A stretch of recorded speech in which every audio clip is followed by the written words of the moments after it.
देखिए, मैं सबसे पहले चाहूंगा कि चलिए चुनाव को दिलचस्प बनाइए और अपने सामर्थ्य का परिचय दीजिए।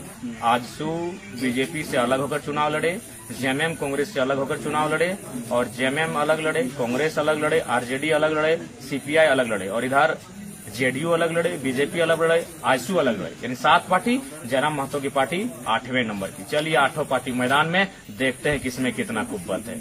अरे आप राज्य के साथ धोखा कर रहे हैं, गठबंधन के नाम पर आप राज्य के साथ समझौता कर रहे हैं। कांग्रेस बीजेपी दोनों दिल्ली की पार्टी है, दिल्ली की नजर हमेशा हमारी खनिज पर है। आप दोनों ने, जेएमएम आजसू ने मिलकर उन खनिज संपदा के साथ साथ झारखंड की झारखंडियत को आपने बेच दिया है, और आप बात करते हम आ रहे हैं वोट काटने के लिए। आप में अगर इतना हिम्मत है, तोड़िए गठबंधन, आइए बिना कांग्रेस के जेएमएम, और आजसू आए बिना बीजेपी के।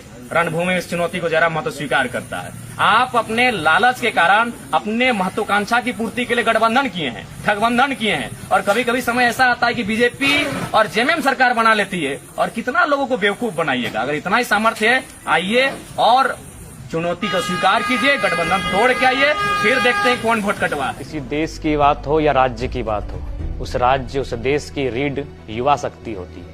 युवा अपने सपनों को साकार करने के लिए दिन रात मेहनत करते हैं, खेती बाड़ी के माध्यम से पाई पाई जुगाड़ करके अपने माता पिता से दूर शहरों में जाकर छात्रावास में रहकर तैयारियां करते हैं, प्रतियोगिता की परीक्षाओं की तैयारी करते हैं, एक आस लगाकर कि जब इस परीक्षा का आयोजन किया जाएगा, उस परीक्षा में वह युवा सम्मिलित होगा। सम्मिलित होने के बाद जब उस परीक्षा को उत्तीर्ण करेगा तो उसके सपनों को साकार होने का अवसर मिलेगा।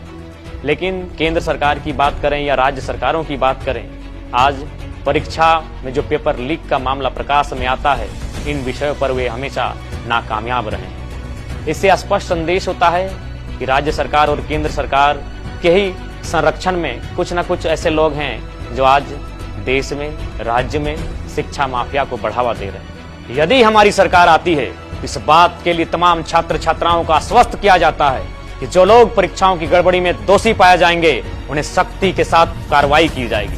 क्योंकि छात्र बड़ी मेहनत के साथ, मशक्कत के साथ अपने माता पिता के सपनों को, अरमानों को पूरा करने के लिए छात्रावासों में जाकर, दूर शहरों में जाकर पढ़ाई करते हैं, और उनके सामने जब इस प्रकार के मामले प्रकाश में आते हैं तो कहीं ना कहीं वह दृश्य एक आम व्यक्ति को झकझोर देता है। इसलिए हम लोग सरकार में आते हैं, इस बात के लिए आश्वस्त करेंगे ऐसे लोग जो दोषी पाए जाएंगे। जिंदाबाद।